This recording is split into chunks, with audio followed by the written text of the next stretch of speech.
Nah, kemudian apa lagi Bapak Ibu sekalian yang bisa dilakukan untuk memperbaiki atau mendetoks ya, mendetoks si kolbu tadi? Maka agama tentunya memberikan pedoman yang sangat jelas ya. Kita tahu dalam surat Al-Isra ya, atau mungkin surat Yunus ya, ayat 57 itu Allah jelaskan ya.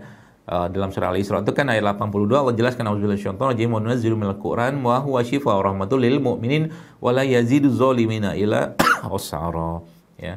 Jadi kami turunkan Al-Qur'an itu sebagai syifa, sebagai penyembuh. Penyembuh buat apa? Buat hati sebenarnya. Dia dengan Al-Qur'an yang dia baca terus-menerus, dia tadaburi, dia amalkan ya, atau mungkin dia ajarkan atau mungkin dia hafalkan, maka perlahan-lahan Al-Qur'an tadi akan menghilangkan intoksifikasi pada diri seseorang. Itu yang sebenarnya dijanjikan Allah dalam Al-Quran.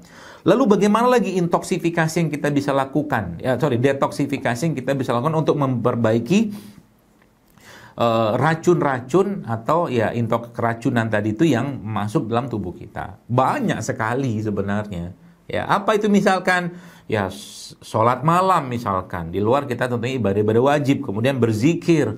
Ya, kita berdoa memohon kepada Allah, kita bersolawat untuk Rasulullah SAW, kemudian kita bersedekah, kita beristighfar, banyak sekali.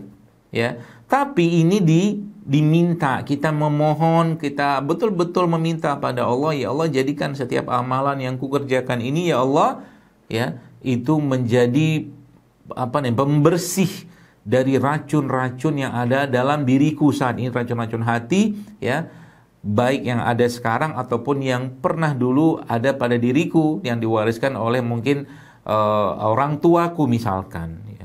Itu contohnya. Jadi itu akan membuat akhirnya kita tuh mulai muncul ketenangan. Jadi akhirnya yang muncul itu apa? Ikhlas, sabar, baik sangka, tawakal, tenang hatinya ya. Kemudian dia ridho ya, akhirnya memunculkan akhlak yang baik pada diri seseorang. Ya, ilmu yang dia pelajari katakanlah, ketika ilmu itu dipelajari dengan niatan yang bukan karena Allah, maka akan menjadikan seseorang itu cuma sekedar orang yang sombong. Ilmunya, bahkan ilmu agama sekalipun, karena niatnya tidak benar, maka ilmu agama tadi membuat dia, menjadikan dia menggunakan ilmu agama tadi hanya untuk menyerang orang lain, misalkan kayak begitu. Atau ilmu apapun lah, di luar agama pun bisa. Banyak kayak begitu kok sekarang. Ya. Ilmu dia pelajarin akhirnya bukan menciptakan atau mungkin memberikan solusi bagi banyak masalah, tapi justru malah menimbulkan permusuhan di sana sini.